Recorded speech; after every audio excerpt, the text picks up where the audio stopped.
Hello and welcome to Lokmat news dot in लोकमत.com। मेरा नाम है तहसीन और मेरे साथ हैं बॉलीवुड के स्टार इमरान हाशमी, जो आपको सिखाने वाले हैं नकल में ही अकल है। इमरान, चीट इंडिया का ट्रेलर जो है बहुत इम्प्रेसिव है। आप थैंक यू। बहुत डिफरेंट लग रहे हैं कैरेक्टर वाइज इस फिल्म में, एंड लोग काफ़ी पसंद करें। टेल अस, कैसा रहा आपका ओवरऑल रिस्पॉन्स? वेल, जर्नी बहुत ही इंटरेस्टिंग रही है।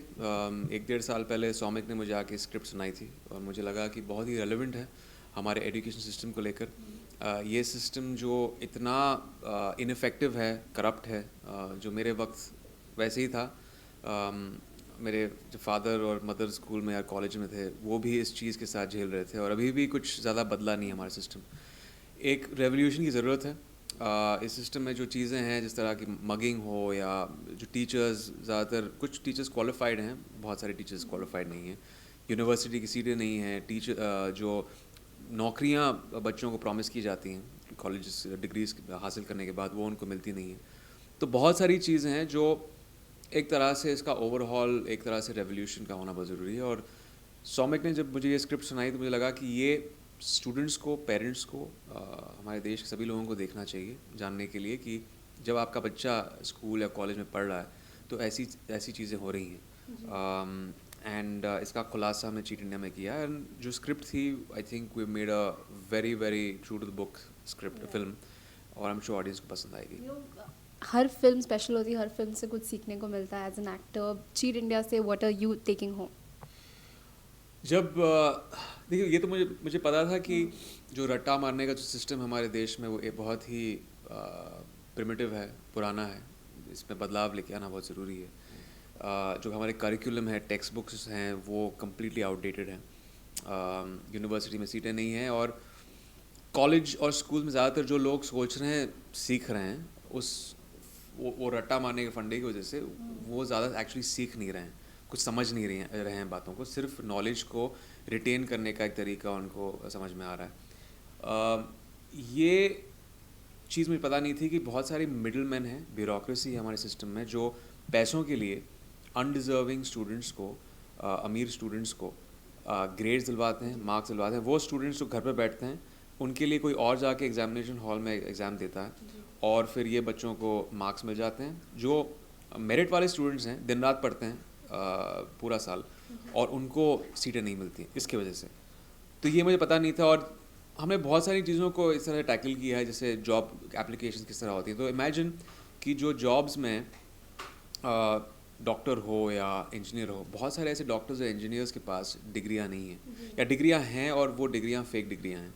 तो आपके डॉक्टर को, जो आपको एक प्रिस्क्रिप्शन लिख के दे रहा है या आप पे ऑपरेट कर रहा है, it's a very scary thing कि उसके पास जो डिग्री है, उसने पैसे दे के डिग्री हासिल की है।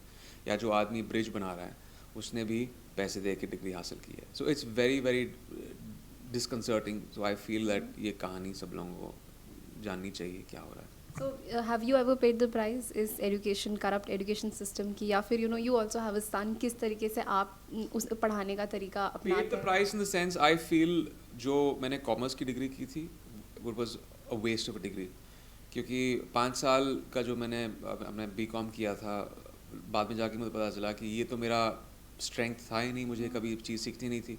लेकिन स्कूल ने कभी मुझे प्रिपेयर किया ही नहीं मेरे स्ट्रेंथ्स को, कि यार तुम ये शायद ये बन सकते हो। वोकेशनल ट्रेनिंग जो होती है, एक बच्चे की जो थॉट प्रोसेस है, उसके स्ट्रेंथ्स जानकर ये बताने के लिए, और या गाइड करने के लिए कि तुम ये काम कर सकते हो, ये तुम आर्ट्स के लिए बने हो, कॉमर्स के लिए, साइंस, जो भी। मुझे पता नहीं था, उस लॉस्ट। ऐसे लाखों और करोड़ों स्टूडेंट्स हैं जो they feel lost after school, को पता नहीं क्या करना है, और मैं भी उन स्टूडेंट्स में से एक ही था। तो मैंने 5 साल गवा दिए कॉमर्स में, जब एक्चुअली मुझे आर्ट्स में जाना चाहिए था। बाद में पता चला कि मेरा तो लाइकिंग आर्ट्स में था, लेकिन आर्ट्स में एक बहुत ही नीचा दर्जा दिया जाता है हमारे सिस्टम में। पहले साइंस को दिया जाता है, कॉमर्स को, और फिर आर्ट्स को, जो मिनिमल परसेंटेज मार्क्स होते हैं। ये एक तरह से नाइंसाफ़ी है। I think it's very important to put arts up there also. And like a father, how do you teach your son? किस तरीके से आप उसे पढ़ाते हैं? ये जो रट्टा मारने का नहीं जो आप पढ़ाता कह हूँ, रहे हैं, आप बिल्कुल नहीं नहीं पढ़ाते? पढ़ाता हूँ। मेरी वाइफ, उनका जो थोड़ा बहुत ज़्यादा होमवर्क नहीं करते हैं उनके स्कूल में। तो उनका जो बोर्ड है, हमने एक आईबी बोर्ड में रखा है, जो नया बोर्ड, इंटरनेशनल बोर्ड आया है बॉम्बे में, इंडिया में। तो वो आई फील एक ओवरऑल डेवलपमेंट एक बच्चे के दिमाग को देता है। और जैसे दूसरे बोर्ड्स बहुत ही लिमिटेड होते हैं, इसमें बहुत सारी दूसरी चीज़ें एक्टिविटीज़ भी होती हैं, ज़्यादा होमवर्क नहीं होता है ये। और एक दूसरी बहुत ख़राब चीज़ है, जो होमवर्क बच्चों को मिलता है उनका पूरा दिन इसमें चला जाता है। पहले तो 8 घंटे स्कूल में, 1 या 2 घंटे ट्रैवल में, वापस आके होमवर्क और ट्यूशन्स, उसके बाद सो जाओ। तो खेलने और कूदने का टाइम ही नहीं है उनके पास। तो वो डिटैचमेंट का होना बहुत ज़रूरी है। अगर आप काम काम काम करते रहोगे तो एट दैट एज उस बच्चे के लिए किसी भी उम्र में बहुत ज़रूरी है कि एक you should have sense of fun in life. वो मज़ा जब नहीं आएगा किसी चीज़ में तो यू बिकम वेरी डल। तो इसलिए किड्स बच्चे जो हैं, सिस्टम उनको एक तरह से उनको एक कर्व कर रही है उन पे, जो बहुत बहुत बुरा है। इमरान, आपकी फ़िल्में जो हैं जितनी भी अब तक आई हैं बहुत ज़्यादा कंट्रोवर्सीज़ में नहीं घिरी रहती हैं, as compared to other actors. But पिछले कुछ फ़िल्में हैं जो कोई ना कोई कंट्रोवर्सी से घिरी होती है। अब चीट इंडिया की बात कर लीजिए, एक डायलॉग से सेंसर बोर्ड को क्यों इतना इशू है, आपकी समझ में आती है? आई डोंट नो अभी सेंसर बोर्ड को क्या इसमें उनको गलत बात लग रही है, लेकिन ये आज हमारी फिल्म सेंसर होने वाली थी। ये मैं इस सवाल का पूरा जवाब नहीं दे सकता हूँ जब तक मेरे क्रू जो हैं वहाँ पे बैठे थे उनको पता चले, क्योंकि हम एक यू सर्टिफिकेट के लिए अप्लाई कर रहे हैं हमारी फ़िल्म के लिए।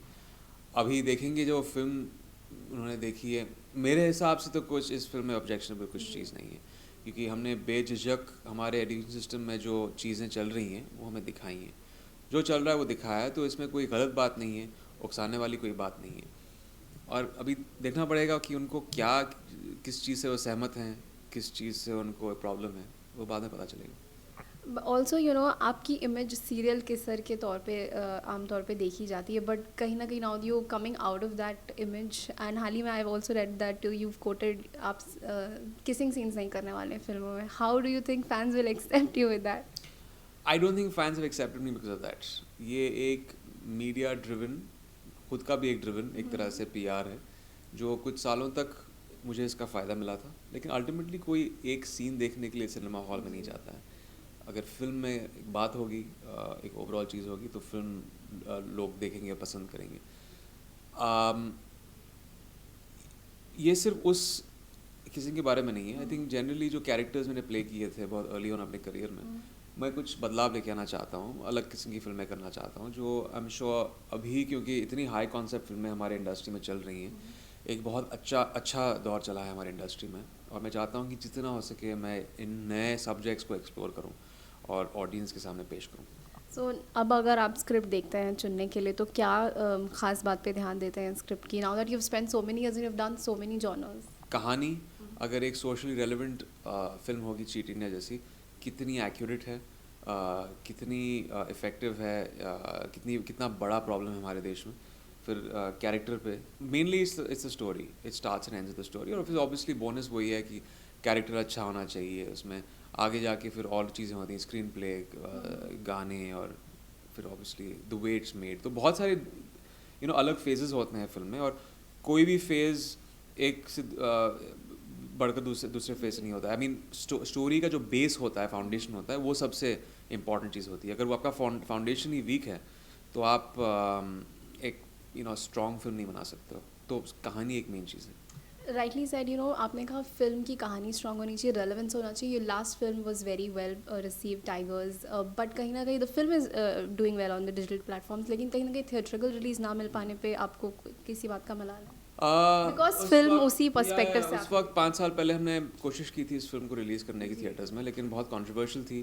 कुछ नाम लिए गए थे फिल्म में, जो कुछ स्टूडियोज़ नहीं खरीद रहे थे हमारी फिल्म। और फिर उसके बाद एक पाकिस्तानी विसल ब्लोअर की फ़िल्म है, तो यहाँ पे ऑब्वियसली 2 साल पहले जब हमने सोचा कि थिएट्रिकल रिलीज़ होगी तो उसमें दिक्कत होगी। तो मैं इस बात से खुश हूँ कि अभी एटलीस्ट एक एवेन्यू मिल चुका है फिल्म को, लोग देख रहे हैं। Better late than never. So बात करें अगर चीट इंडिया की, the songs are doing really well, you also have a new co-star Shreya.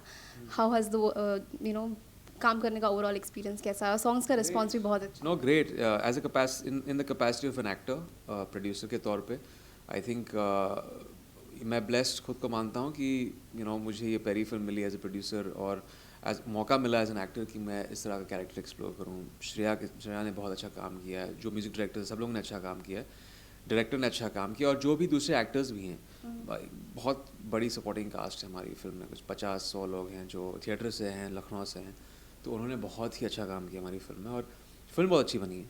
मैंने 2 हफ्ते पहले देखी है film, and it's really shaped up very well. एक हाई कॉन्सेप्ट फिल्म है, इंटरेस्टिंग फिल्म है। मैं बस दुआ करता हूँ कि ज़्यादा से ज़्यादा लोग जाएं, देखें फिल्म, और वो जाने कि इस हमारे सिस्टम में ये सब चीज़ें हो रही हैं। और डेट्स भी रीशफल होने वाले हैं, उस बारे में कुछ कहिए। कौन, किसने बोला आपको रीशफल? किसको? रिलीज डेट जी किसने बोला आपको? अकॉर्डिंग टू रिपोर्ट्स मुझे तो ऐसे ही लगा। कहाँ से मिला आपको रिपोर्ट? आप बताइए। अभी तो हम फिलहाल 25 को आ रहे हैं। जी। ये पता है, आप फिर क्लैश के बारे में पूछोगे तो देखिए, हर फिल्म के लिए एक ऑडियंस होती है, और हमारी फिल्म के लिए भी अगर लोगों को फिल्म पसंद आई है, प्रोमोस पसंद आए, तो डेफिनेटली एक ऑडियंस होगी इसके लिए। एंड मैं चाहता हूँ सभी फिल्में चलें, सब लोगों का बॉक्स ऑफिस पोटेंशियल मैक्सिमाइज हो, और बस सब लोगों को मुनाफा हो। And 2019 is just started. क्या इस साल आप फोकस करने वाले हैं, या फिर I think you have a great lineup this year, you having lots of projects coming up? So yeah, I've got this. I've got The Body, जो ऋषि कपूर के साथ है. This made by Drishyam, original Drishyam का director Jeethu Joseph. Bard of Blood है. 2 film produce कर रहा हूँ मैं. So yeah, it's interesting lineup. Captain Nawab is not happening. It's shelved. It's not happening. तो इंटरेस्टिंग फिल्म्स हैं, और बस अभी देखते हैं.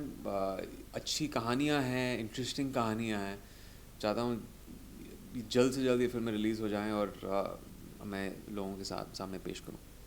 And would like to wish a new year to all your fans and tell them to watch the movie. Wishing all the viewers a very very happy new year, और please जाके cheat India देखिए. It's a film that's very relevant. हमारे वक्त में जो education system में इतने सारे बुरी चीज़ें हो रही हैं, स्कूल्स में, कॉलेजेस में, यूनिवर्सिटीज़ में. अगर आपका बच्चा यूनिवर्सिटी में अभी जा रहा है, कॉलेज में है, स्कूल में है, या आप खुद हैं यूनिवर्सिटी कॉलेज में, इस फिल्म में एक बहुत बड़ा खुलासा हमें दिखाया है, जो शायद ज़्यादातर लोगों को पता नहीं है. एंड बहुत सारी जो दूसरी भी बातें हैं जो हमारे डिफंक्ट एजुकेशन सिस्टम से जुड़ी हैं. सो प्लीज़ आके देखिए cheat India. Thank you. Thanks.